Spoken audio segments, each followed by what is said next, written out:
Welcome everybody to Justice Served Daily.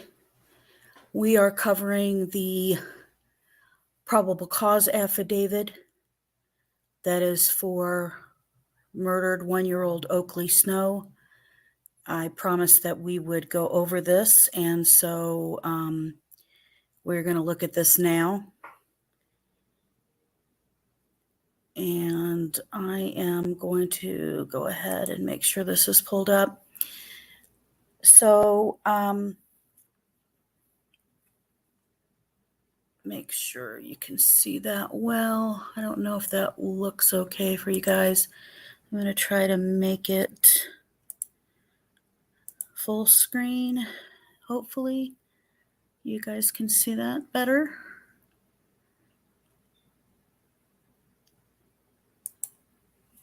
All right. And I may go up a little bit just to see. All right, so this is the probable cause affidavit for Madison Marshall and Roan Waters. This is what was discussed at the last show that we had. This is the state of Indiana, Marion County versus Madison Marshall and Roan Waters. So the first one here is for the charges that is against Madison Marshall. Basically, count one is neglect of the dependent, resulting in death. And as you can see, continuous of the different counts: neglect of a dependent, collective dependent resulting in a serious bodily injury, felony 3, assault assisting a criminal, level 5, neglect of dependent, level 6, and that continues on here. So it goes through about the date of February 9th, where Madison Marshall, being of 18 years of age, having the care of Oaklee Snow, a dependent less than 14 years of age, did knowingly deprive said dependent of necessary support, to wit, failed to obtain medical care while resulting in the death of Oaklee Snow. So each count is broken down like this of the specific date incident, most of them being February 9th. Again, Madison Marshall knowingly placed said dependent in a situation that endangered the dependent's life or health, to with Oaklee Snow, and that said act resulted in serious bodily injury to said dependent, to it unconscious. So then we've got count 4, that on February 9th, Madison Marshall did assist Roan Waters by disposing of the body of Oaklee Snow, knowing Roan Waters had committed a crime with murder, a felony, with the intent to hinder the apprehension and or punishment of Roan Waters. And further, Madison Marshall was not standing in the relationship of parent, child, or spouse to Roan Waters. Count 5, on or between January 15th of 2023 and February 9th through 2023, Madison Marshall, having the care of Oaklee Snow, a dependent, did knowingly place said dependent in a situation that endangered the dependent's life or health. This is from when she was taken from her home in Oklahoma.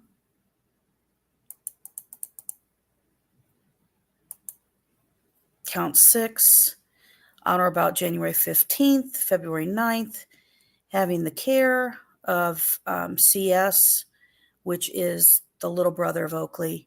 A dependent did knowingly place said dependent in a situation that endangered the dependent's life or health. Then on February 9th, this count 7, is that the little brother was abandoned. So this talks about the state witnesses, some from IMPD, some that are initials for their protection. in this probable cause affidavit when it was first developed. And then this one goes to Roan Waters himself, showing they each show as codependents on the case. Excuse me, I need to get a drink of water.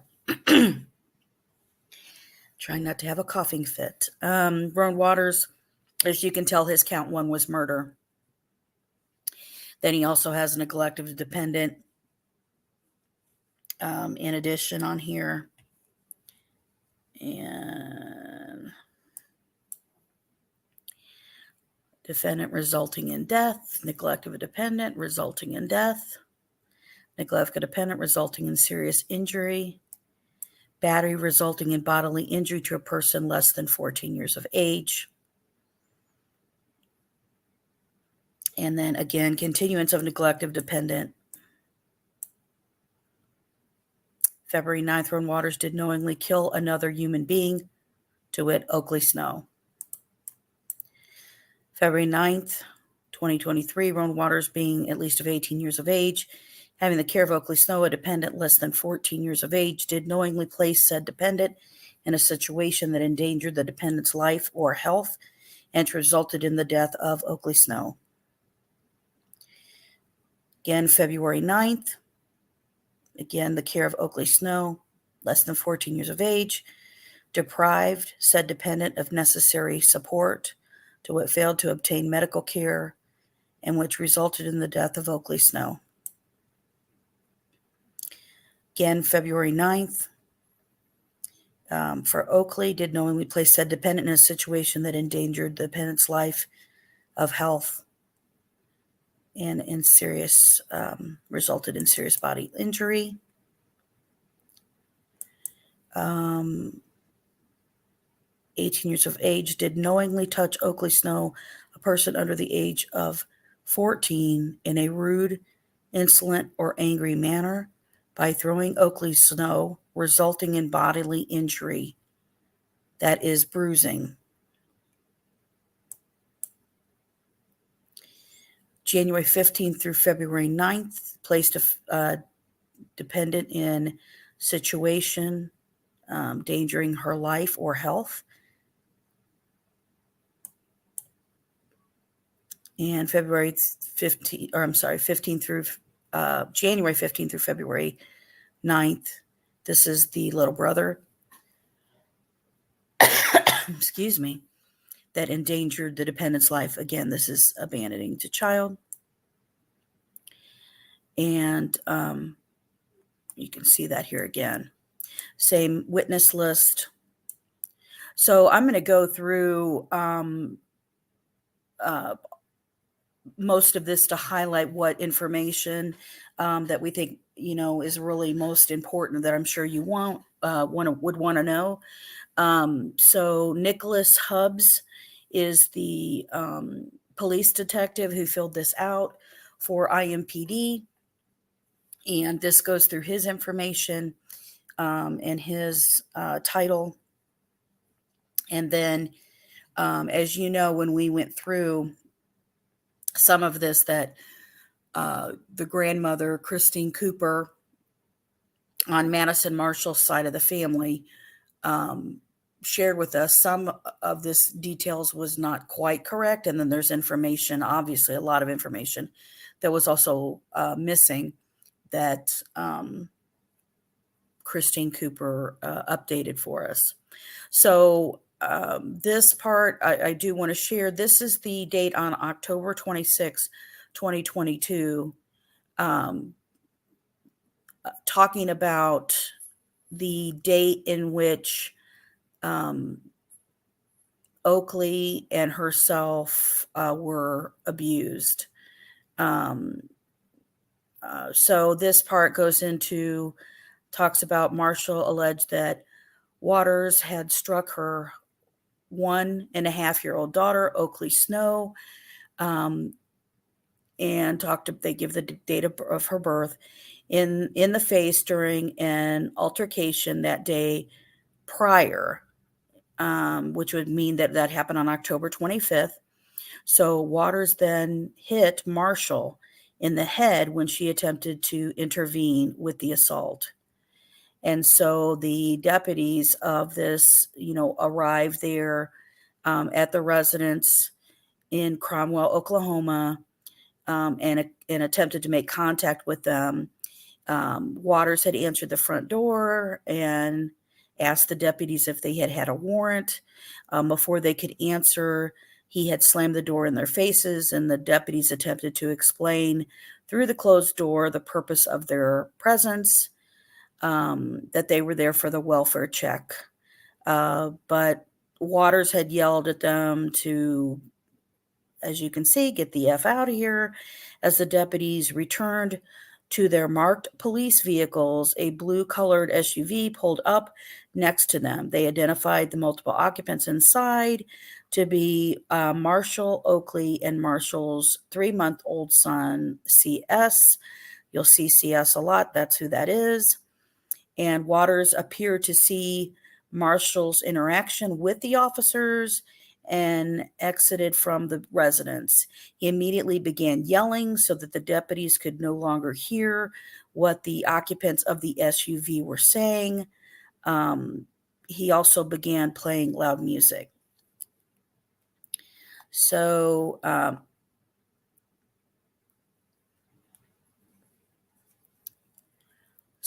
later that day, ZS, which that is Zachary Snow. I'll just let you know because you'll see here it says it's the dad. He made a formal report about what happened to his daughter after he saw this, right? And that they talk about that she was present with her 2 children, and Marshall stated that Waters had struck Oaklee in the mouth with an open hand on October 25th. And because she had been crying, is what she told them. So Marshall lifted up Oaklee's upper lip, and so the deputies could see that there was a cut on the other side, basically inside her mouth. And Marshall explained that after Waters hit Oaklee, she confronted him, and then he slapped Marshall across the left side of her face, and that impact left a contusion over Marshall's left eyelid and cheek, which were visible to the deputies, and they photographed Marshall and Oaklee injuries and documented the report. So this happened again October 25th. They're at the house. They're doing this October 26th. And then it's on or about November 7th of 2022 that finally the I won't ever pronounce this county correctly, but that county in Oklahoma then filed a warrant for Waters' arrest to charge him for child abuse and domestic assault and battery in the presence of a minor. So November 7th of 2022, while everybody's still in Oklahoma, this warrant then was issued for the October 25th of 2022 incident. So we jump forward to January 19th of 2023, and this is where Zach reported the disappearance of Oaklee and the little brother from the residence in Cromwell, Oklahoma. And he reported to them that Marshall and Waters took his children from his home without authorization and were likely fled to Indianapolis to be with Roan Waters' family. So everybody, this is what's horrible in this probable cause affidavit. If you feel like there's gaps, it is because there's huge gaps. And that was part of what the family was complaining about when they were reported missing, because you have an incident in October, and then you have then a warrant that's issued in November, and then all of a sudden in January, there's a report that Waters and Marshall are gone and have taken the kids. And now we're jumping to March 3rd. So remember that by the time this is happening on March 3rd, Oaklee has already been murdered. She was murdered on February 9th. So here we go to March 3rd. The Greenwood Village, Colorado Police Department located and arrested Roan Waters for his outstanding warrant after responding to a complaint regarding occupants of a room in a local Best Western hotel located at 9231 East Arapahoe Road, Greenwood Village, Colorado. Through the follow-up investigation at the scene of the arrest, they determined that Marshall had also been staying with him at the hotel, but had no reason to be detained at the time. There was nothing issued for them, but this is when they took off and they left Indiana. And remember, the grandmother filled us in that when they left from Indiana, they went back to Oklahoma. They picked up an RV. They headed up. They were headed up towards Kansas. And then when they head up towards Kansas, the RV broke down. And then you have where they end up going the rest of the way with the SUV vehicle and end up in Colorado, right? So, but they have nothing outstanding on the mom, even though she had left the little boy in Indianapolis, her son, abandoned, and nobody knows, where Oaklee is, right? So additionally, there were no signs that children had been with them there. Law enforcement identified Waters' cellular telephone number. However, no cell phone was present on Waters' person upon his arrest. Deputies from OCSO learned of Roan Waters' arrest that day. So this is the Oklahoma police, and they requested assistance from the Greenwood Village Police that's in Colorado with interviewing him about the disappearance of the children. Detective interviewed Waters that same day, and he stated that he had traveled from Oklahoma with Marshall and her two children in the blue colored Dodge Durango bearing Indiana license plate. They stayed at a trap house within the city of Indianapolis so that he and Marshall could use drugs. And he further stated that he and Marshall had made the decision to abandon CS, which is the little brother. And let me jump ahead here. They decided to abandon the little brother at the trap house and had also left Oaklee behind in Indiana before traveling to Colorado. He added that his sister, KW, had recovered CS, again, the little brother, from the house and had since turned him over to the Indiana Department of Child Services. Waters was unable or unwilling to provide any further information about the trap house or the locations of either child. So in the days following, Detective Craig Tangerman of the Arapahoe County in Colorado assisted the investigators out of Oklahoma with interviewing Waters or reviewing Waters' jail calls and that were made within that county. So while he was pending extradition back to Oklahoma for the warrant he had for the abuse against Oaklee and Madison, right? So during these calls, he informed BP that he had lied to the police and had indeed been present when the children were each abandoned. He admitted to assisting Marshall with specifically dropping Oaklee off somewhere. However, he did not provide specific details to BP. BP then informed him that Marshall had his cell phone. So Waters also spoke to Marshall from that phone number, right? She told him that she planned to change her name, though she never told him what her name or new alias would be. And then she explained that she had since made contact with BP following Waters' arrest from the phone number and asked her what she should do now, basically her asking him what she should do. They agreed to have Waters' older brother, BW, and his wife, DW, travel to Colorado to take her back. When I say her, meaning Marshall, back to Indianapolis.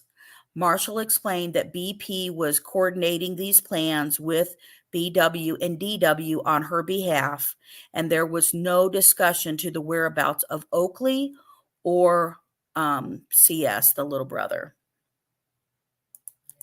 So on March 6th at 4:30 p.m., the detectives contacted Special Agent Lou Rotherman of S.A.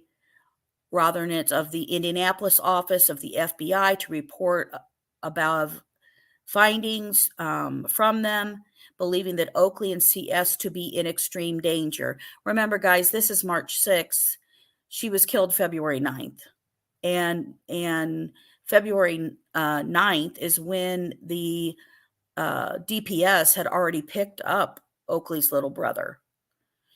So March 6th is when they're contacting Indianapolis FBI thinking that the kids are in danger. I want to point out there has not been an amber alert or a silver alert that has been issued in Oklahoma, originally where they were taken out from, or even in Indiana when they go there, which you'll see where that is too. So in turn, the Marion County DCS office had confirmed that KW had reported the abandonment and recovery of CS, the little brother, on February 9th at approximately 7:41 p.m. that night. She informed the caseworkers that her brother, Roan Waters, and Marshall had left the child alone at the residence because they needed to take Marshall's 2-year-old daughter, Oaklee, to the hospital. KW was unsure if and when they would return. So DCS informed the S.A. Rothermich that Zach Snow had taken back custody of the little brother earlier that afternoon, and that they had likely returned to Oklahoma. So again, this talks about that Zach had come and got the little brother, and they believe he headed back to Oklahoma at this point. So that's when the Rothermich notified your affiant, meaning Nicholas Hubbs and them, of the above investigation and requested the assistance of IMPD Missing Persons Unit with locating Oaklee and Marshall. Your affiant, S.A. Rothermer, then traveled to BP's place of employment to obtain a statement as to her knowledge of their whereabouts. BP stated that Waters had arrived in Indianapolis back early February or late January of 2023, and he had traveled in his blue-colored Dodge Durango with, and that, it always cuts off to talk to the next page. Let me make sure I get this to go over okay. There we go. With his girlfriend Marshall and her 2 small children. BP had only seen them once. However, she had allowed them to stay at one of her resident rental properties located at 305 Albany Street, Indianapolis, Indiana. BP had bought baby formula and supplies to assist them with caring for the kids during their stay, since they had arrived with nothing. She knew that Waters and Marshalls to actively use drugs to include during these recent visits in Indiana. So BP recalled that Waters' friend named quote-unquote Chad, calling her on February 9th to say that Waters and Marshall had left him alone with CS, the little brother. He requested that she immediately come to 305 Albany Street to take custody of him. BP agreed and rushed to the house. Upon her arrival, she observed that Chad, standing outside the front of the house, holding CS. CS had no clothes on, and BP then contacted KW to come to the house to help with the care of the baby. This was because BP needed to return to work that day. KW agreed and arrived shortly thereafter. So remember, Christine said that BP is Roan Waters' mother, and KW is as we already know because they already stated, it's the sister of Roan. So BP was aware of Waters' arrest in Colorado, and she had spoke to him multiple times over jail calls since then. She stated that she had agreed to help Marshall return to Indiana because she did not think Marshall, quote unquote, had anybody else. Therefore, she sent her eldest son, BW, to Colorado to pick her up and to also recover Waters' Dodge Durango. She reported that BW had successfully returned with both Marshall and the vehicle to Indianapolis in the day that followed. So remember, that vehicle, that SUV, was the SUV they used to leave Oklahoma, and also the vehicle that they used to basically leave the house with Oaklee at the time. So it shows BP identified a cell phone number, said what it was. BP then informed Hobbs here that Rothermich was with her, understanding that Marshall now had custody of Waters' cell phone, and she believed that Marshall had taken it prior to Waters' arrest in Colorado earlier that month. So this officer, basically, as they say, so it's Hubbs again, Nicholas Hubbs, your affiant, and Rothermich, who was the FBI agent out of Indianapolis, next interview KW. So KW stated that on February 9th of 2023, BP had called her to ask her to come in to that 305 Albany Street to help take custody of CS. KW agreed and rushed to the house. She contacted Waters by cell phone to ask why he and Marshall had left CS alone. And he explained that Oaklee had been bouncing on a bouncy ball that day and had fallen. And he claimed that as a result of her injury, he and Marshall needed to take her to the emergency room. Given the above circumstances, KW feared for CS's well-being at the Albany Street residence and asked her husband to pick them up so that she could temporarily care for that baby at her own house. Approximately 15 minutes later, her husband arrived. Roan Waters and Marshall arrived back at the Albany residence at the same time. KW neither saw Oaklee nor did she attempt to speak with Waters or Marshall before departing with CS. She explained to S.A. Rothermich and Nicholas Hobbs that she did not believe that Waters and Marshall could have driven Oaklee to the nearest hospital and then returned back to the house in that short amount of time. We all know how long it takes when you go to the hospital with anybody. So KW contacted DCS, so Department of Child Services, that night and asked them to take custody of CS. She further informed them of the possible circumstances of Oaklee being taken to the hospital for a head injury earlier that day. KW informed Hobbs and Rothermich that she had previously provided this same information to the detectives with the SCSO, right? So she had already told them this as well about where she thought they were. So, I mean, I really feel like this sister was trying to help whatever she could. So KW further stated that on the night of March 3rd, 2023, Marshall arrived at her residence asking if she could stay there. So this is after the fact. This is after Roan has been arrested, right? So KW told her that she could stay only if she told her where Oaklee was. Marshall refused and left her property on foot. So KW had not seen or spoken to Marshall since that time. However, she recalled visiting Waters and Marshall at the 305 Albany Street back in late January, and when they had first arrived in Indianapolis. So remember that. That's when they first got here. She additionally observed both Oaklee and CS to be present at their house that day. She additionally observed Marshall assisting Oaklee to use the bathroom at one point.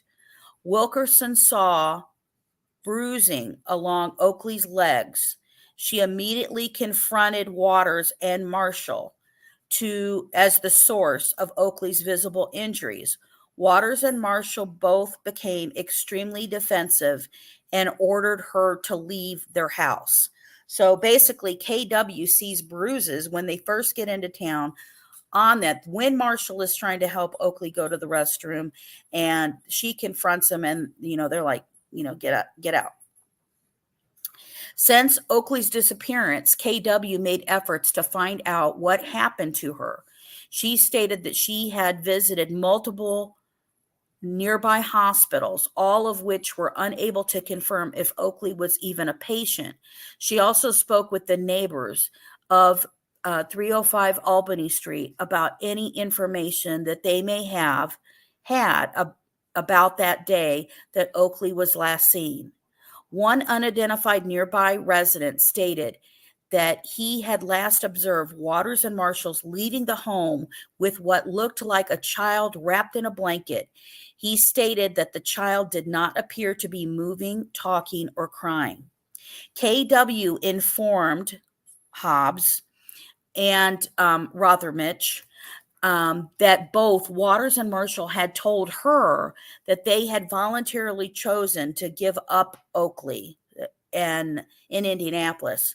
She quoted them as collectively saying, "We handled it," and that they had a hard decision to make.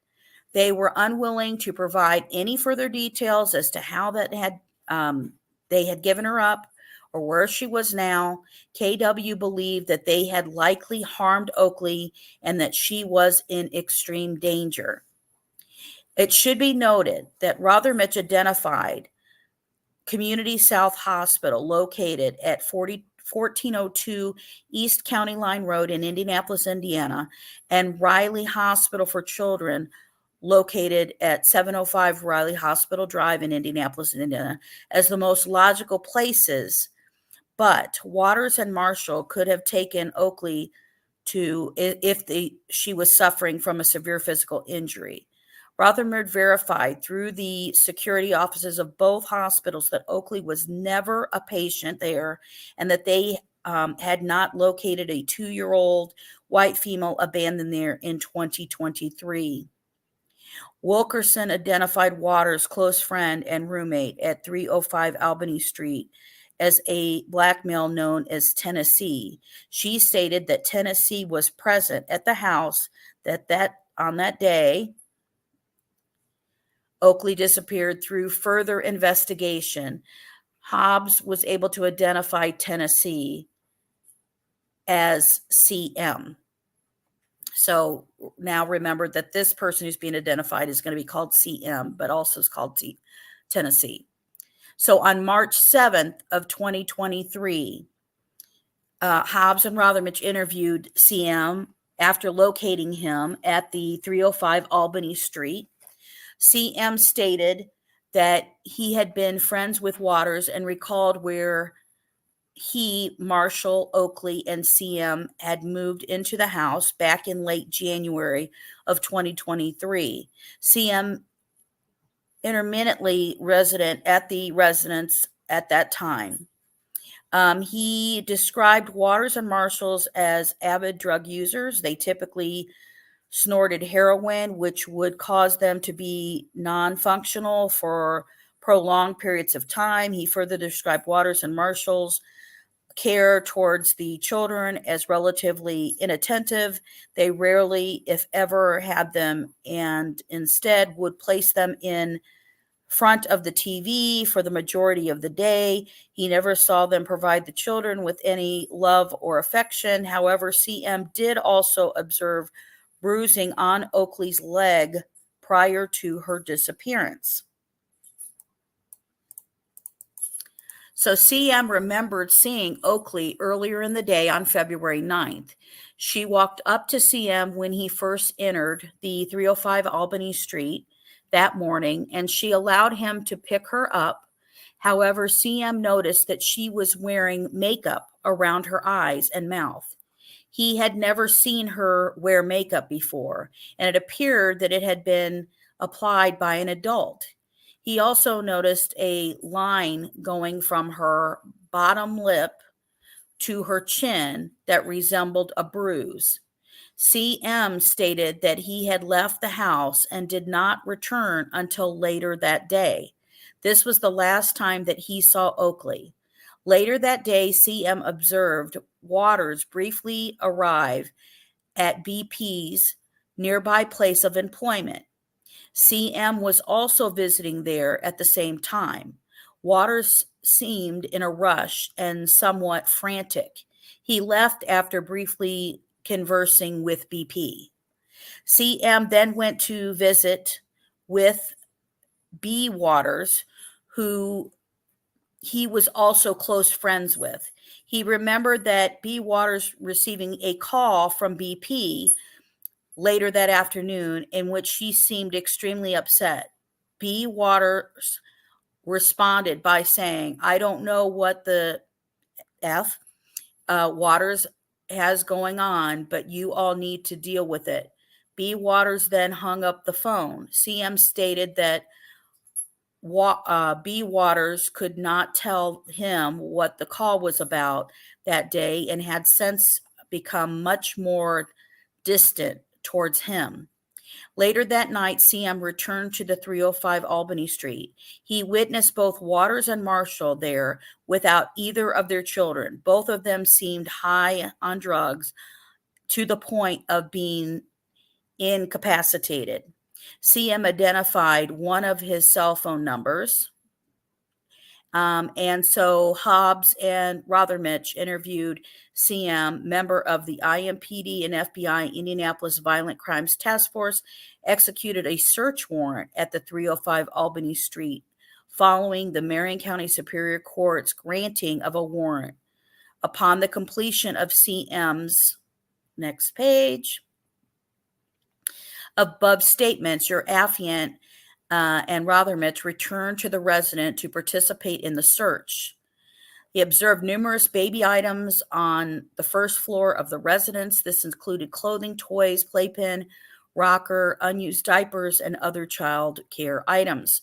Members of the IMPD Crime Lab conducted a walkthrough of the residence, but they found no obvious signs of a crime scene. Therefore, no items were taken at the time.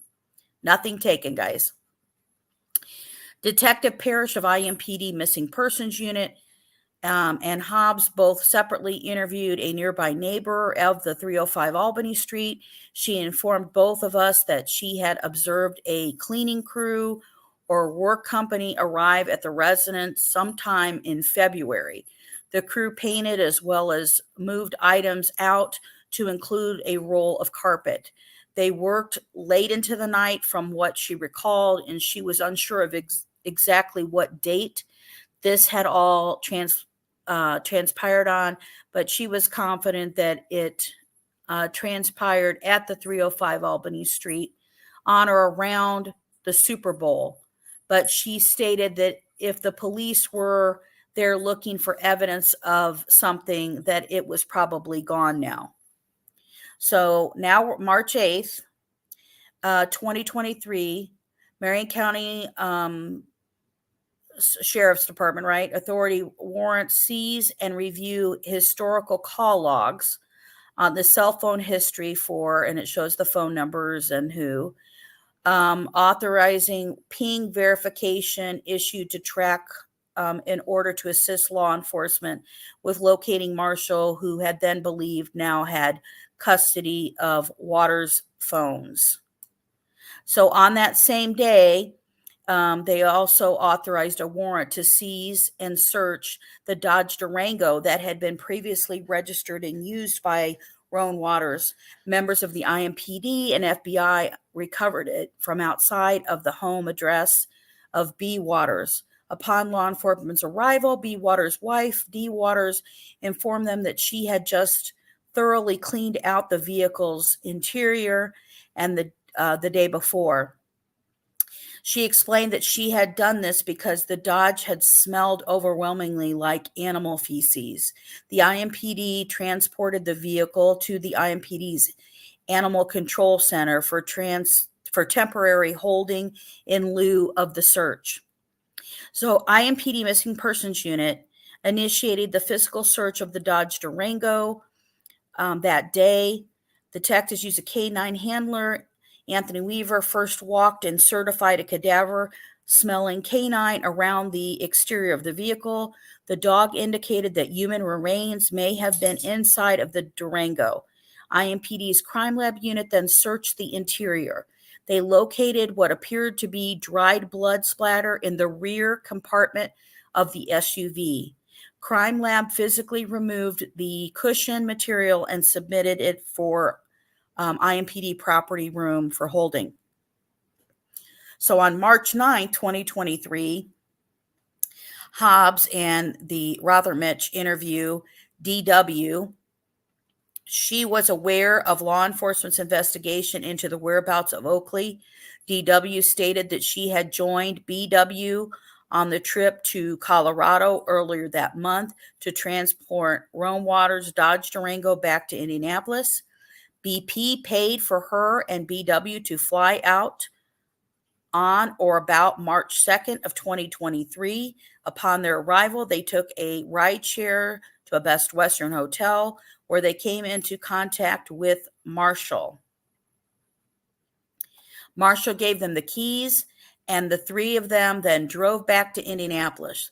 Shortly after departing, DW observed that Marshall throw her cell phone out of a window. Sometime later, Marshall informed DW that she had never wanted Oaklee and tried to explain how challenging motherhood had been for her. Marshall also told her that she ultimately intended to go to North Carolina to be with Nick. Hobbs and Rothermich then interviewed BW. BW recalled the trip to Colorado on March 2nd, 2023.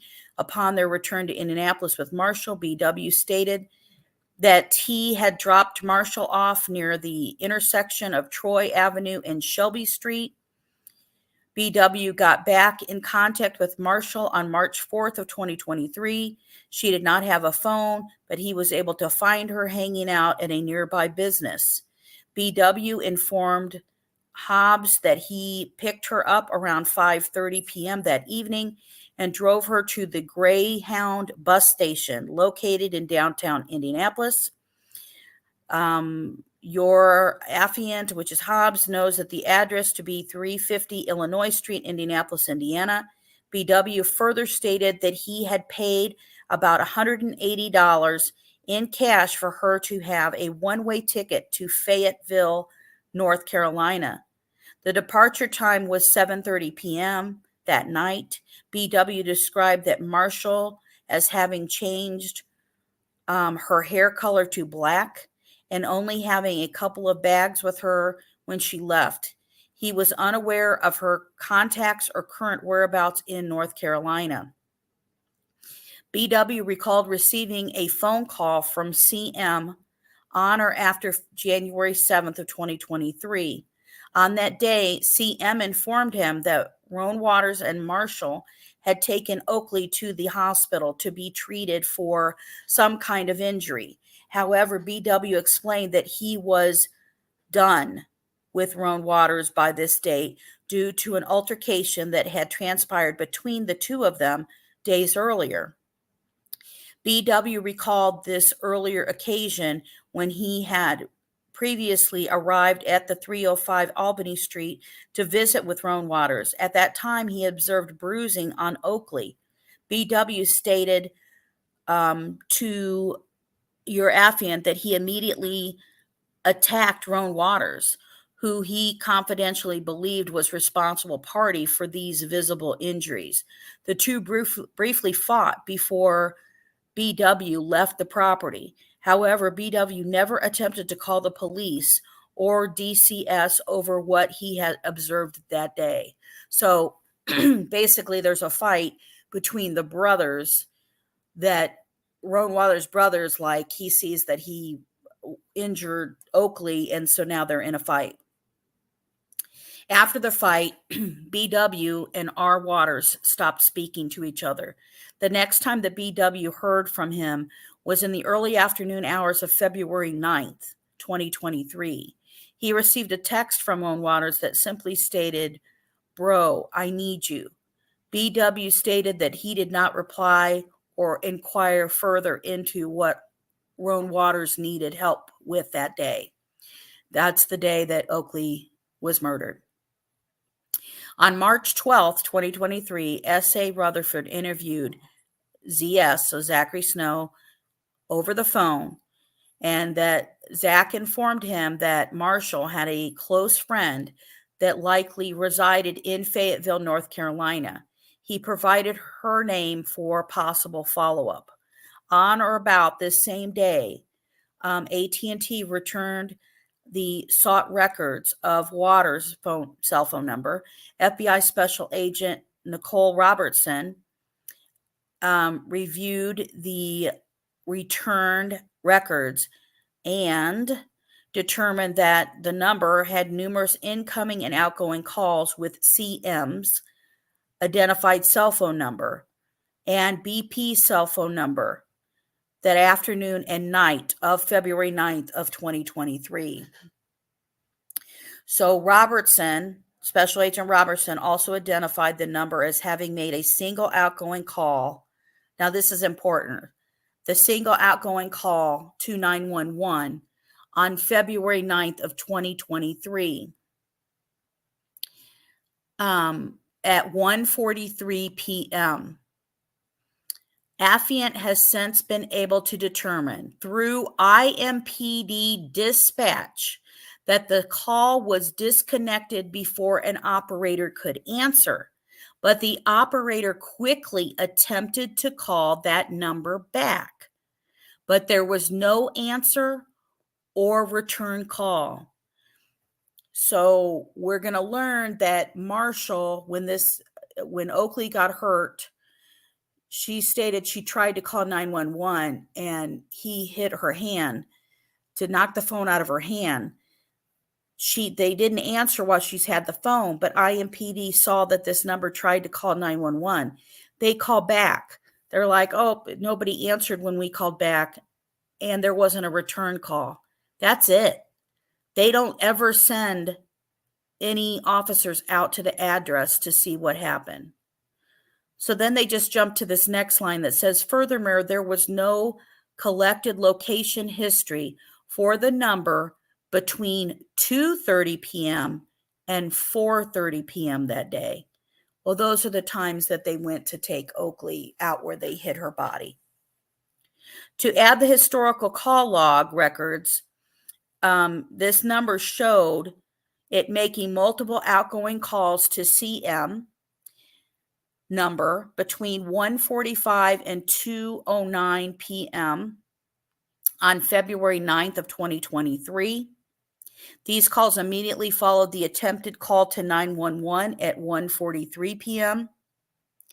The records next showed the number receiving multiple incoming and outgoing calls from BP cell phone between 2:09 p.m. and 2:31 p.m. that day. These were the last communications that day, or that number, made before likely being powered down until 4:47 p.m. The next communication made by that phone number was back to BP, and then it shows that phone number. AT&T also began providing ping locations for this number, and the detective and fellow officers with the ACSO out of Oklahoma ultimately located and recovered the device from the desk of the Econ Lodge located at that hotel, right? The staff explained that they had found the phone abandoned in the parking lot of the hotel on or after March 3rd of 2023. And they determined that the cellular device to be the iPhone 14, and had placed the iPhone 14 into FBI Denver's property room, awaiting transfer to the FBI of Indianapolis office. So on March 13th, they went to the Greyhound bus station located at 350 Illinois Street to inquire about their surveillance video and travel manifests. Employees informed him that nobody by that name of Madison Marshall had departed on a Greyhound bus between the dates of March 3rd and March 5th. However, they confirmed that there were indeed departures from that state during this window. They explained that if a customer paid in cash, there was no process to verify the name that he or she given to the ticket. The employees also explained that the managers with access to the bus station surveillance cameras were not present that day. So on this same day, Zach called S.A. Rothermich, which informed information pertaining to Marshall's potential whereabouts. Zach stated that KW had informed him that Marshall had recently gotten on a Greyhound bus to travel to Fayetteville, North Carolina. Zach began looking through publicly accessible information within Marshall's 3 known Facebook accounts, and with these accounts maintained the username of Maddie Marshall Bunny, and Maddie Cooper. To note, MCSC had previously authorized a warrant to search these accounts as it related to the investigation to locate Oaklee Snow and Marshall so they've got under that case number. Sorry, it's not moving that fast on me here. So because of Zach's efforts, he identified a mutual female Facebook friend of Marshall who maintained the username BT Thomas. Zach Snow, knew Thomas to be a real person. He also knew her username to be her true name. She was known to reside in the near Fayetteville, North Carolina. She had also visited Marshall in Oklahoma in years past, which was how Zach had come to know her. He explained all of the above information to Rothermich, and he noticed that Marshall and BT were close friends, or he noted, sorry, not noticed. He suspected that if Marshall were to flee to North Carolina, then BT would undoubtedly be the person she would stay with and confine in. Upon receiving the information, Rothermich and the FBI were able to further identify BT's true name to be BT, as previously provided, as well as her most recent home of residence to possibly be in Bladenboro, North Carolina, which was approximately 45 minutes south of Fayetteville. So on March 14th, Hobbs and Rothermich returned to the Greyhound bus station. The employee voluntarily provided S.A. Rothermich with access to the station's internal and external security cameras, as well as permissions to download the retained footage as needed. And they successfully extracted footage between the hours of 7:30 p.m. and 8:30 p.m. on March 4th. Rothermich then reviewed the video feed and observed a white female matching the description of Marshall entering the Greyhound bus station at that time with a white male that strongly resembled B. Waters. B. Waters appeared to be waiting for Marshall to board a bus. Rothermich watched Marshall loiter in the interior public area while she waited for that night. He observed what appeared to be a cellular telephone in her hand, which he actively and openly used throughout this time. She actively, openly used. On March 15th, T-Mobile returned and sought historical records of CM's phone, and the return cell history showed that his phone actively remained in the vicinity of 305 Albany Street on February 9th between the hours of 1 p.m. and 4 p.m. On March 16th, Marion County Sheriff's issued a warrant for Marshall's arrest for neglect of a dependent in violation of Indiana code. Remind you guys, this was only for the abandonment of the little brother. Again, this is March 15th, and then March 16th when they issued the warrant. And again, she's been gone, murdered since February 9th. So on March 17th, 2023, they requested assistance from the Fayetteville Resident Agency of Charlotte Field Office of the FBI, and ultimately assigned to a task force. And they followed up and they identified the home in the Bladenboro, North Carolina. She was unable to make contact with Thomas at her residence at that time, but identified a possible phone for her. And they spoke to Thomas over the phone and explained the current situation to include the need to find Oaklee Snow and Marshall. And BT's response to her was evasive, and which that's not good, right? To reply to the FBI that way. And non-committal in her willingness to assist in the investigation. She denied having any recent contact with Marshall or knowing the whereabouts of Oaklee Snow. So on March 18th, Zach recontacted Rothermich and informed that he had identified an additional Facebook account that he believed Marshall was now actively using. So she's on Facebook. So Zach was Facebook friends with BT, previously identified Facebook account, and because of this, he was able to view additional content within her profile to include the posts made to her timeline in recent days.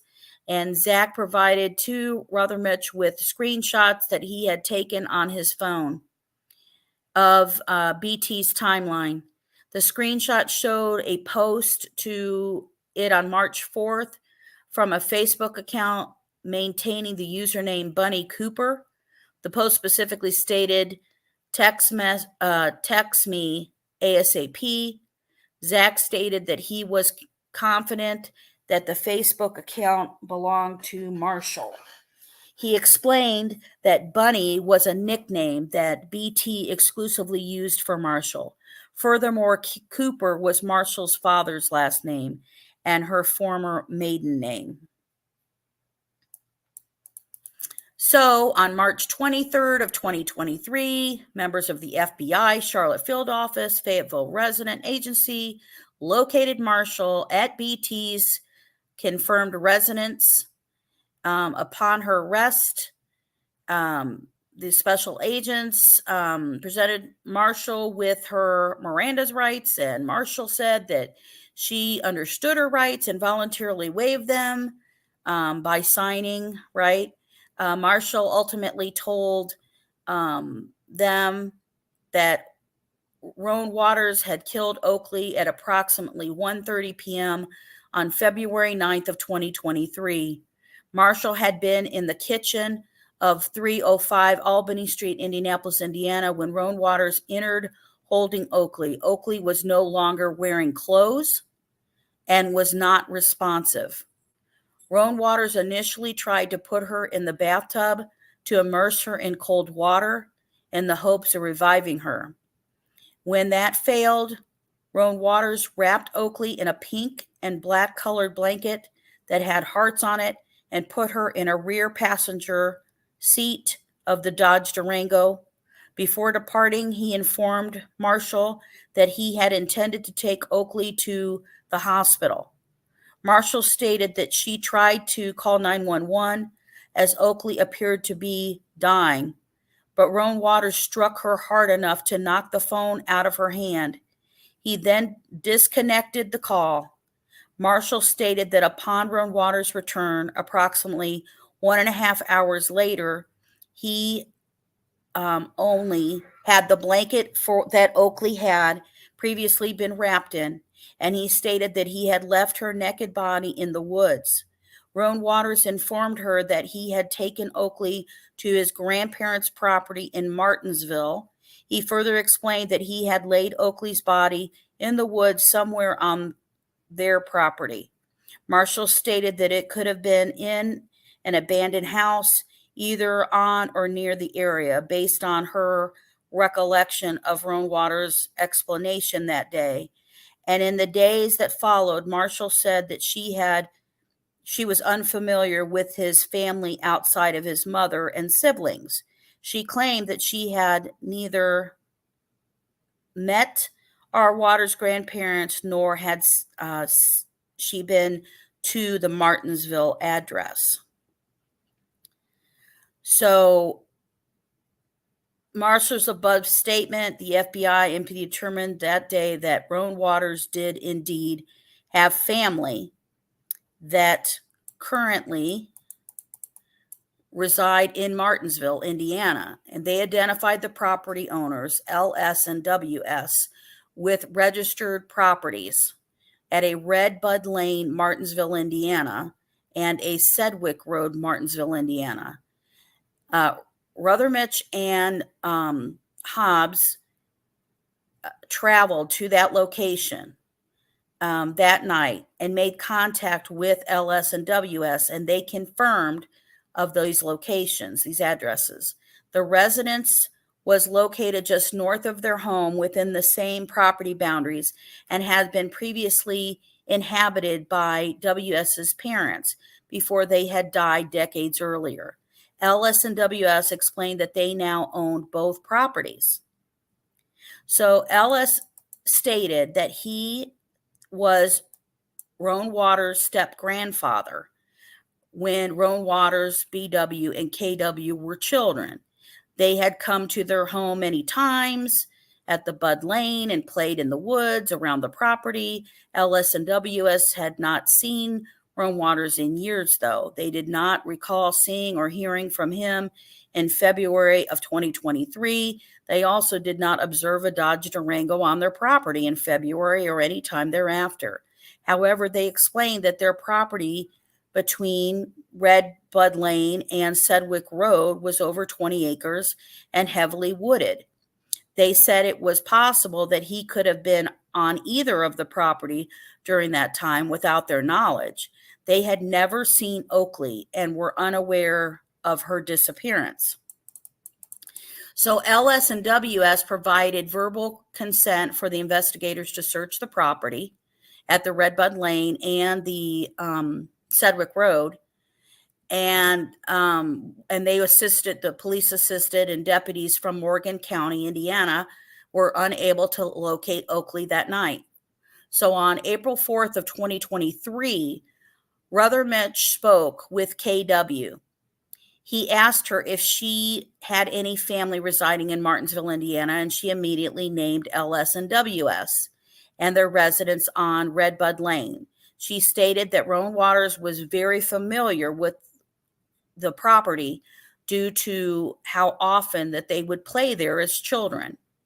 She and Waters had various locations within the wooded area that they'd like to go to include hollowed out trees, deer stands, sheds, and other enclosures. So on April 5th, so the Marion County Sheriff's authorized a warrant to seize and search the cellular phones from CM. They maintained the phone numbers as well as the cellular telephone from BP. That maintained the phone number. So they also issued a warrant for investigators to search the Albany Street, Indianapolis, for the pink and black colored blanket that Oaklee's body was wrapped in. On April 6th, Ruthermich first executed the warrant at Albany Street to recover the pink and black blanket. CM was present at the house during its execution and recalled seeing a blanket that matched it description when Waters had lived there with Marshall and her kids. However, investigators were unable to find it that day. So Hobbs next re-interviewed CM. He provided additional details about the events that transpired on February 9th. CM admitted to receiving a phone call from Marshall that afternoon saying that Oaklee had been hurt and that he needed to return to the 305 Albany Street. He remembered her voice being very matter-of-fact, saying that he needed to bring the Durango back home for them. Upon his arrival home, he did not see Oaklee. However, Waters told him multiple times that he had effed up. CM recalled taking custody of CS, the little brother, while both Marshall and Waters left the home for several hours. They returned alone, and CM was still unaware of Oaklee's whereabouts. At the conclusion of the interview, Hobbs seized custody of CM's cell phone. As CM was providing the above statement, she ultimately provided clear details about this series of events that transpired on February 9th. She stated that Waters had called her in the mid-afternoon on February 9th. He seemed panicked and told her that he had to take Oaklee to the emergency room because she had fallen off of a bouncy ball and hit her head. He did not ask her for anything at that time and seemed to only want to notify her of the situation. BP could tell that he was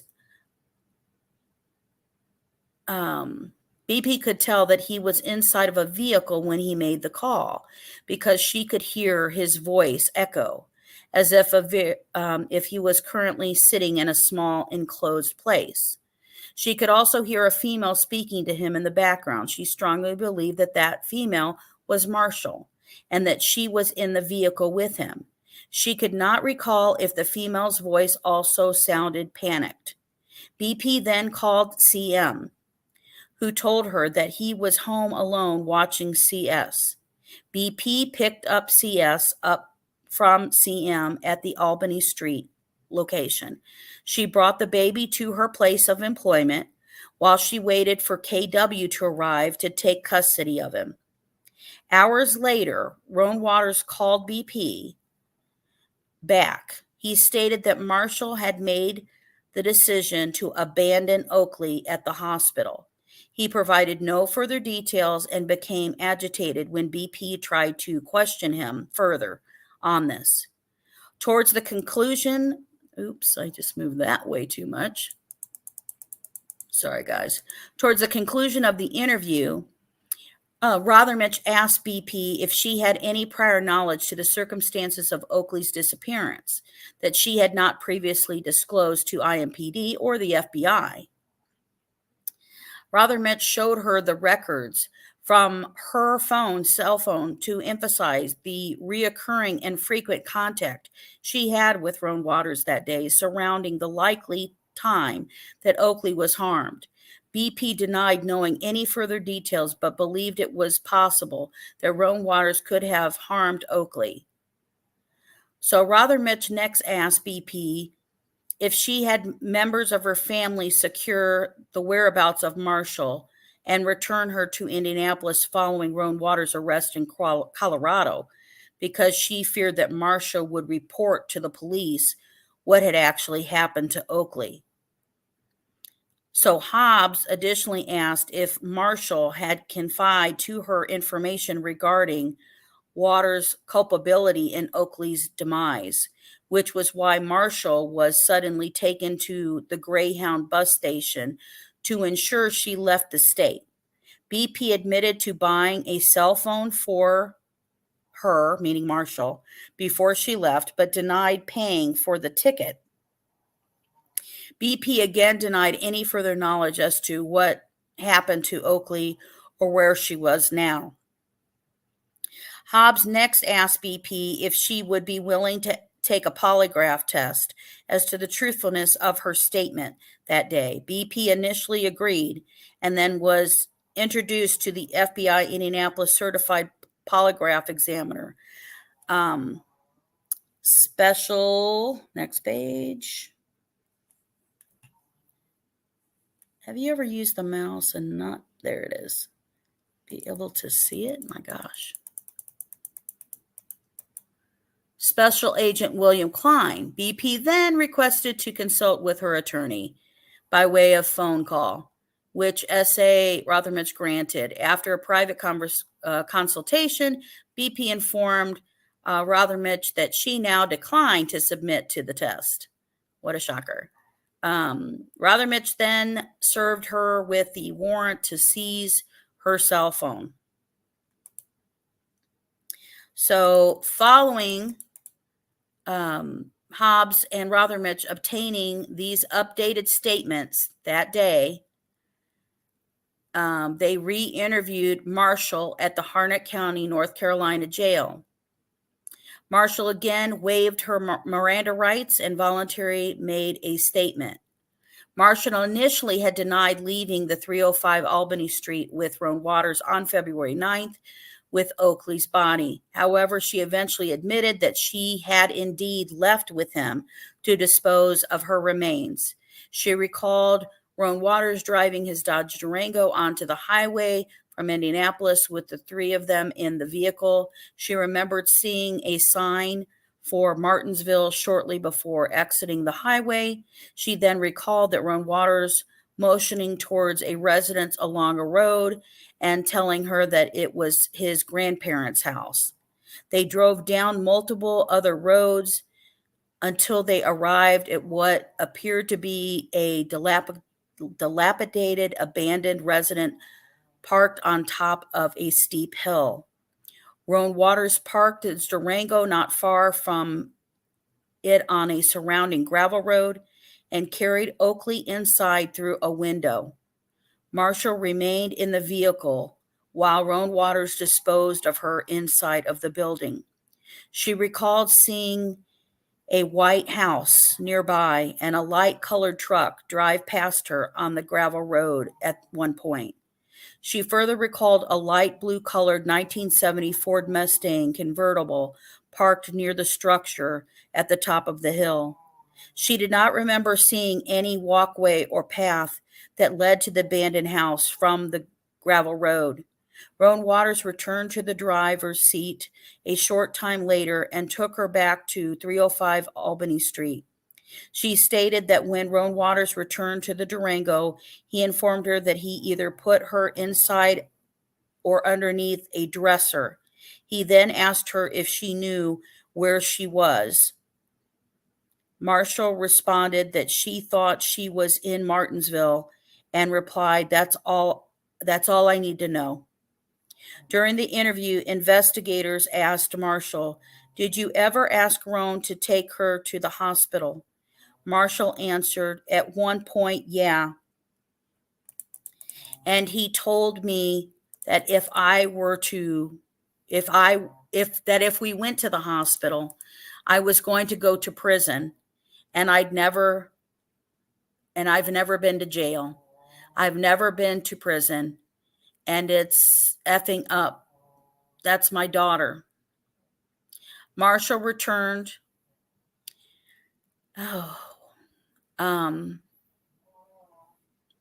Sorry, a little hard here. Marshall reiterated that she had told BP that Roan Waters had killed Oaklee after she was brought back to Indianapolis following his arrest in Colorado.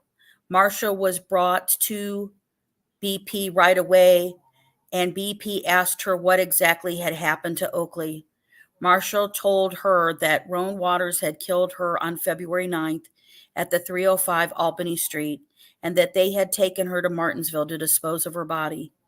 BP then paid for Marshall's bus ticket to North Carolina and bought her a phone. However, BP told her not to activate it until she got to the bus. Marshall assumed that this was because BP did not want Marshall's location to be tracked by police until she was gone from Indianapolis, in the event that they were now looking for her.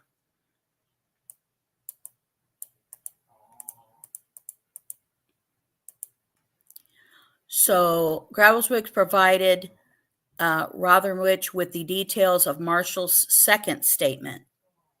So remember, the first statement, she said she didn't go with him for the hospital or for Oaklee's body, but she was in the second statement. So Hobbs and Rotherwich and members of the IMPD and FBI immediately searching many various areas of Martinsville, Indiana, in the days and weeks that followed. This was all done without initial success in locating Oaklee. These efforts included coordination with local law enforcement agencies, a multitude of interviews of local residents living in the areas surrounding Redbud Lane, and there was that were conducted by Hobbs and Rotherwich and members of the FBI, Indianapolis Violent Crime Task Force, FBI terrain mapping, imagery, and the Indiana State Police helicopter assets for better overhead visibility. So on April 20th of 2023, officers extradited Marshall back to Indianapolis, Indiana for her charges of neglect. Remember, these were against the little brother. Well, on April 21st of 2023, Hobbs and Rotherwich took temporary custody of Marshall for the purpose of re-interviewing her about her knowledge and involvement in Oaklee's disappearance. Upon entering Hobbs's IMPD issued vehicle, Rotherwich presented Marshall with an advice of rights. Marshall stated that she understood her rights and voluntarily waived them by signing a form. Then they next drove her to 305 Albany Street. Marshall immediately recognized the residence as the house that she had stayed in with Roan Waters and her children during the portions of January and February of 2023. She also mentioned that BW had occasionally stayed at the residence as well, and she explained there was a TV just to the right of the front door, which hung over the two front windows of the house. If you turned left from the front door, you entered the dining room, which connected to a small living room. This first floor bedroom opened to this living room. The living room also connected to a small hallway that led to a full bathroom, kitchen, as well as a stairway access to the second floor and basement. Roan Waters and Marshall had shared the first floor bedroom while Oaklee had slept on a cot in the living room. CS slept in the pack and play that was kept in the same room. Marshall then once again provided statements as to the events that transpired on February 9th. Marshall recalled the ongoing physical abuse that Oaklee had endured at the hands of Roan Waters in the months leading to her death. He would frequently whoop or spank her as a form of discipline. He had also occasionally choked her out. This included for reasons of her crying, urinating in her diaper, holding a fork wrong, and other behavioral commons of a toddler. The abuse was so bad that Oaklee stopped eating around Roan Waters. This was because he regularly became aggressive with her. When she would not eat at that pace he wanted her to, Marshall attempted time and time again to explain to him that she was only 2 years old and did not understand what he was wanting her to do. However, his physical abuse towards Oaklee would often get redirected towards Marshall if she would attempt to interfere with it. She remembered having separate conversation with KW and BW about the abuse. She specifically asked BW to talk to his brother about it on February 8th of 2023. That day, BW came over to 305 Albany Street and argued with Roan Waters on the front lawn of the house, but BW left shortly thereafter without finding a resolution to it. On the morning of February 9th, 2023, Marshall and Roan Waters woke to Oaklee crying because she was hungry. Roan Waters threw Oaklee onto the floor in response to this due to her crying had agitated him. Her head's impact with the floor had caused Oaklee to have a red bump above her right eye. Marshall applied some of her own makeup to Oaklee's face to try to hide the bruise. CM came downstairs at some point that day and socialized with them. Marshall prepared some ramen noodles for Oaklee as a snack because she was hungry again. Marshall then started preparing lunch for everyone. CM said that he was going to a gas station to get some Swisher cigars. Oaklee initially tried to follow CM out of the home, but he stopped her and told her that he would be right back. Oaklee next entered the kitchen and said, "Mama, eat," to Marshall. Marshall told her that she was making them all food and to wait in the other room. Oaklee then walked into the living room where Roan Waters was watching TV while CS laid in the floor in front of him. Shortly thereafter, Marshall began hearing Roan Waters yell at Oaklee. He was specifically ordering her to bounce to her bouncy ball.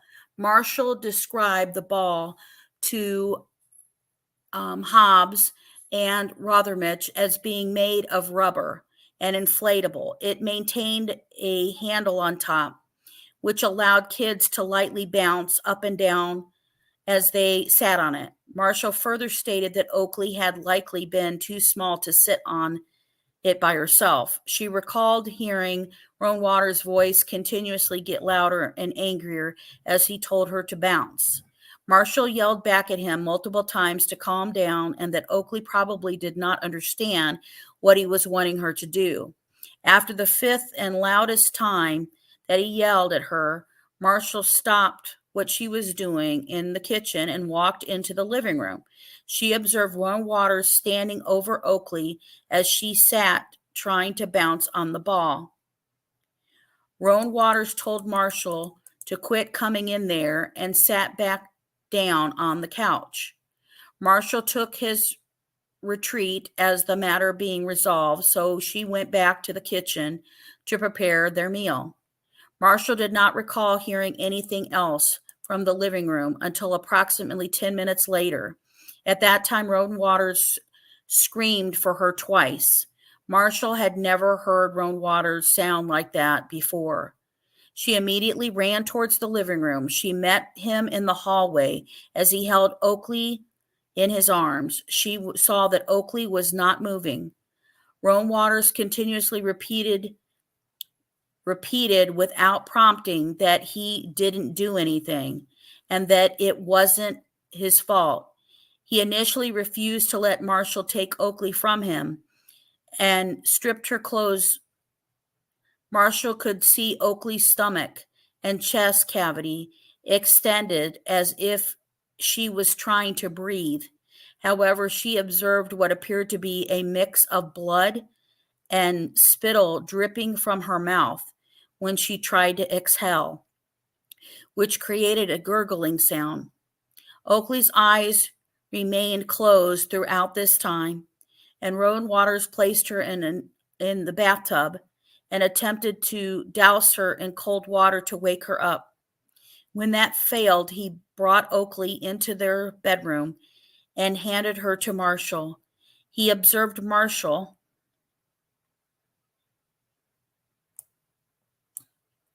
attempting to call 911 and slapped the phone from her hand.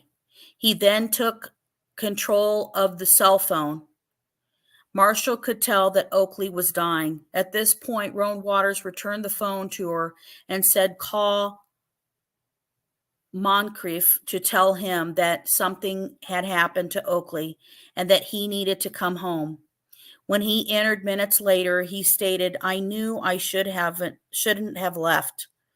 Marshall explained to your Hobbs and Rutherford that this meant that he knew he should have not have left Roan Waters alone with Oaklee. This was because he had likely heard and been aware of the physical abuse that Roan Waters had continually inflicted on her since moving into 305 Albany Street. Roan Waters next wrapped Oaklee in a blanket that BP had recently purchased for Marshall. Marshall described the blanket as being pink and black with flowers on it. She also added that it was a Victoria's Secret brand blanket. Roan Waters placed Oaklee in the back seat of the Durango so that her feet were facing on the driver's side and her head was towards the passenger side. Roan Waters entered the driver's seat and Marshall entered the rear passenger seat to be with Oaklee. She held Oaklee in her lap and occasionally opened the blanket to examine her. By this time, Oaklee had stopped trying to breathe, and her lips had become blue. Marshall felt her skin, which now seemed cool to the touch. She could also no longer feel a heartbeat as she held her. Marshall put Oaklee's eyelids back to further examine her, but saw no movement response in them. She held Oaklee's hand before eventually climbing up to the front seat next to Roan Waters. Roan Waters drove them away from the 305 Albany Street towards what seemed like another town. She remembered seeing a sign that said Martinsville. As your affiant drove Marshall past the Reuben Drive Hospital Road exit from I-69 South, Marshall observed a large concrete pillar that had the word Martinsville over it. She stated that this was likely the Martinsville sign that she had first reported seeing during her drive with Roan Waters to dispose of Oaklee on February 9th. Hobbs and Rothermich next drove Marshall past the property of 3875 Red Bud Lane.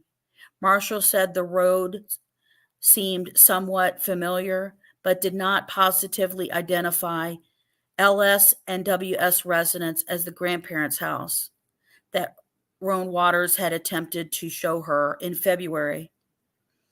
Hobbs and Rothermich continued to drive southbound on Red Bud Lane until it came to a T intersection at Railroad Road.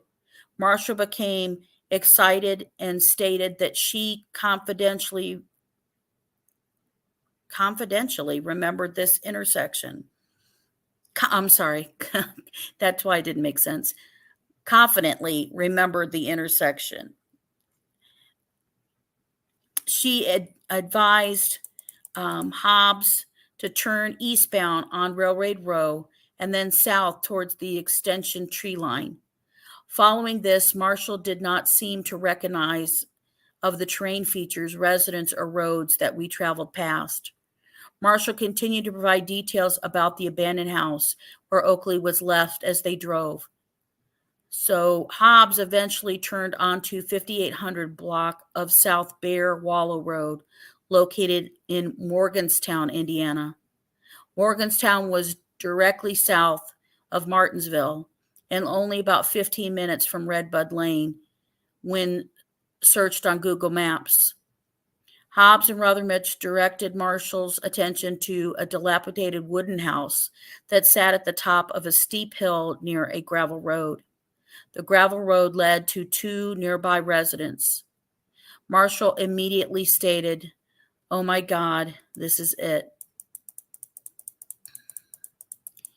She repeated this several times and added that she was 100% confident that this was the location where they had left Oaklee. She was hysterical and sobbing at this time. Hobbs and Rothermich requested the assistance of IMPD Missing Persons Lieutenant Steve King, who had been following Hobbs' car during the drive that day, to remain with Marshall while we went to look at the property. So Hobbs and Rothermich climbed the hill and noticed that no Ford Mustang or any other vehicle was parked in front of it.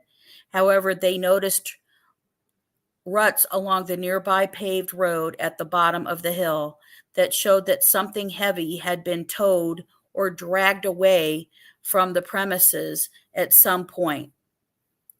Of further note, the abandoned house had been predominantly made of woods, though not much of its exterior or interior remained. It appeared to once have been a single-story, single-family home with an attached garage. Hobbs circled the exterior while Rothermich entered through an opening in the wall. The interior was extensively cluttered with trash and debris and was difficult to walk through. Rothermich strongly smelled a sour odor emanating from deeper in the partially exposed living room. Hobbs neared the partially exposed kitchen, which shared a wall with the living room, and also smelled the odor. Hobbs immediately knew it to be the smell of a decomposing body through training and experience. Hobbs and Rothermich strongly felt the odor was emanating from the wooden dresser leaning against the living room wall near the kitchen. Both parties departed from the structure and obtained a warrant from the Morgan County Sheriff's Department to search it for the remains of Oaklee. They identified the property containing the hill and the dilapidated house as being 5800 South Bear Wallow Road, Morgantown, Indiana. Indiana State Police crime scene investigator Eric Russell arrived within the hour of the warrant being granted and initiated the taking of photographs of the property. Hobbs and Rothermich informed him of the nature of the investigation and the likelihood that Oaklee was in the dresser. CSI Russell confirmed upon his further examination of the interior of the residence that the decomposing remains of a small child were in the bottom drawer of the identified dresser. Morgan County Coroner Mike Ellis arrived at the scene following this and led the recovery of the child's remains. Given the state of the dresser, the upper portion had to be physically removed to not disturb the fragile remains in the bottom shelf. Upon removing the upper portion, Rothermich and Hobbs could clearly see the decomposed body of what appeared to be an adolescent female. A thin board had either fallen or been placed over the body, which partially protected her right arm from being the same level of decomposition as the rest of her. However, her blonde hair had remained attached to her skull and had been left in a loose ponytail by a black-colored hair tie. Additionally, her left leg was clearly broken at the knee so that the left foot rested directly over her chest.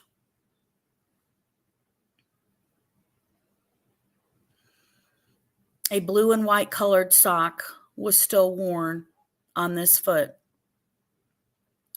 Given the state of the remains, Coroner Ellis advised that the body should be transported intact with the dresser drawer still underneath it. Hobbs and Rothermich also requested to have Indiana State Police Lab conduct testing on the drawer for any remaining touch DNA and or fingerprints left by the suspect.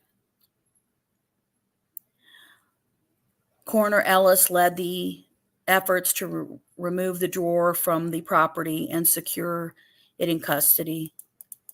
Rather, Mitch interviewed the residents surrounding the 5800 block of South Bear Wallow Road residents and stated that the property was owned by DP, who was currently a resident of Westfield, Indiana. KM had a mutual friend of DP named MW, who had recently purchased an old 1985 Volkswagen Jetta from him that had been previously parked in front of the dilapidated house on the hill. KM and MW all and allowed Rothermich to speak with him over the phone. MW advised that he had indeed purchased the Jetta from DP, which had been in poor shape, and confirmed that it had been parked near the house at the top of the hill. A tree had fallen on it and had caused the vehicle to be immobile for a prolonged period of time. MW had removed it from the property a week prior and had since started fixing it up. At the conclusion of the conversation, White texted Rothermich a photograph of the Jetta when it had still sat in front of the dilapidated property. Rothermich noticed that its roof was fairly smashed in from the fallen tree. Rothermich believed it partially resembled a 1970 Ford Mustang convertible, as previously described by Marshall. Rothermich next reinitiated an interview with Marshall. Marshall informed him that Roan Waters had parked the Durango directly along the gravel road, where Hobbs had also pulled off from South Bear Wallow Road. Marshall informed Rothermich that she had actually exited the Durango with Waters and climbed the hill with him to look at the property above. She insisted that she had remained outside of it while he went inside to look further.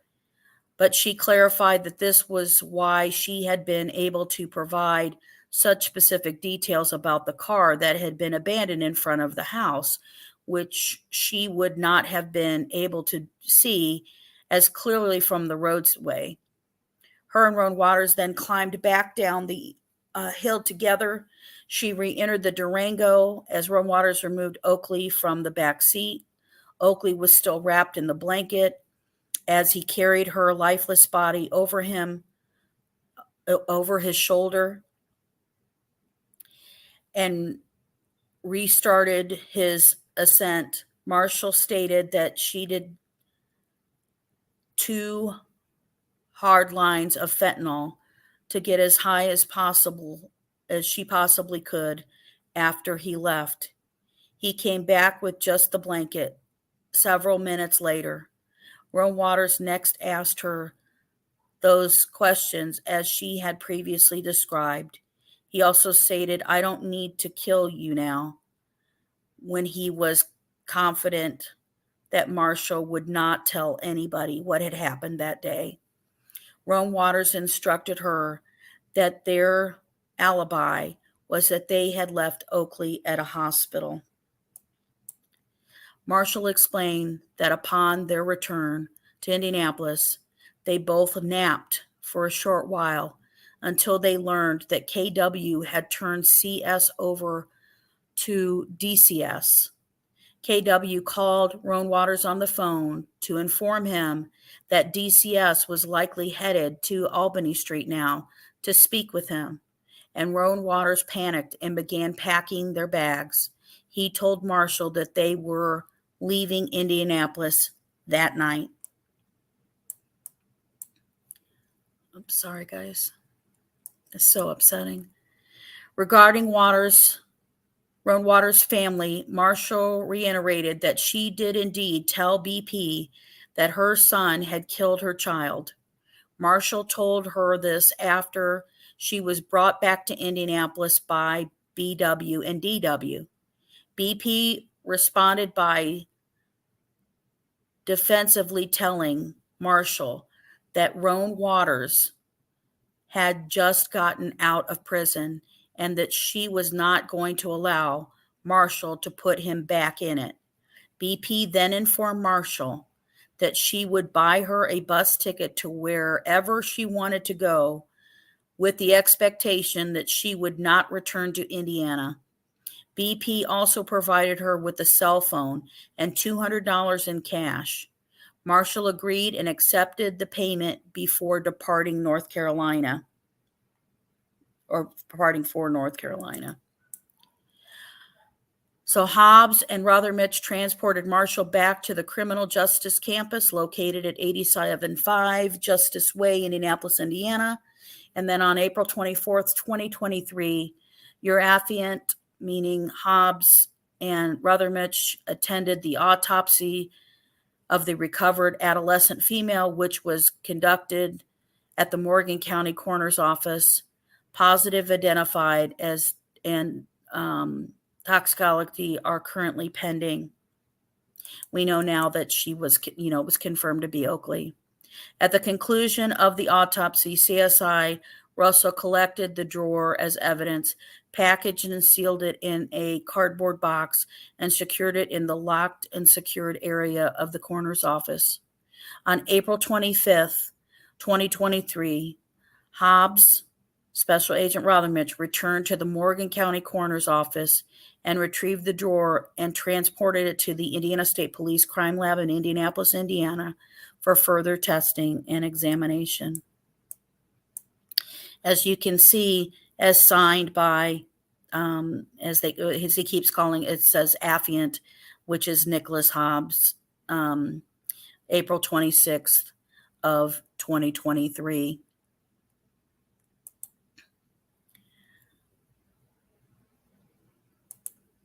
So that is the full probable cause affidavit for Oaklee Snow. During all of this time, there was never an Amber Alert or Silver Alert made for Oaklee Snow from Oklahoma or in Indiana. All of the details and everything that was done almost basically 1 month out from when the little girl was already murdered. There was a 911 call that was done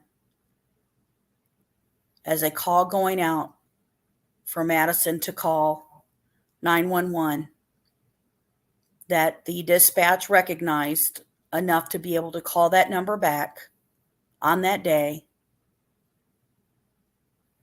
and said that nobody answered and nobody called back, but nobody ever sent police officers to check why a 911 call came from that location. The dates coming up, we have covered for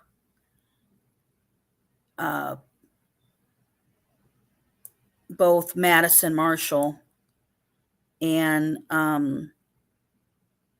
Roan Waters, and the first court date was for June, that they both were going in for court and then trial. But Roan Waters, it's been moved to October, and then for an actual jury trial, he's pled not guilty. As stated, everybody is perceived innocent until proven guilty in a court of law.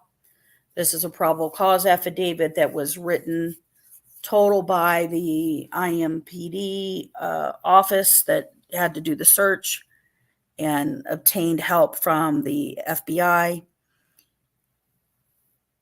And this is why we covered failures that happened for Oaklee Snow. So it's just a sad case to hear all of that. But thank you for coming in and listening to all the horrific details of that. We will keep you up to date on the case and what is going on with this. Thank you for joining me. Please hit that subscribe button. Please hit that like button to help show your love for Oaklee Snow. And thank you for making sure that justice is served daily.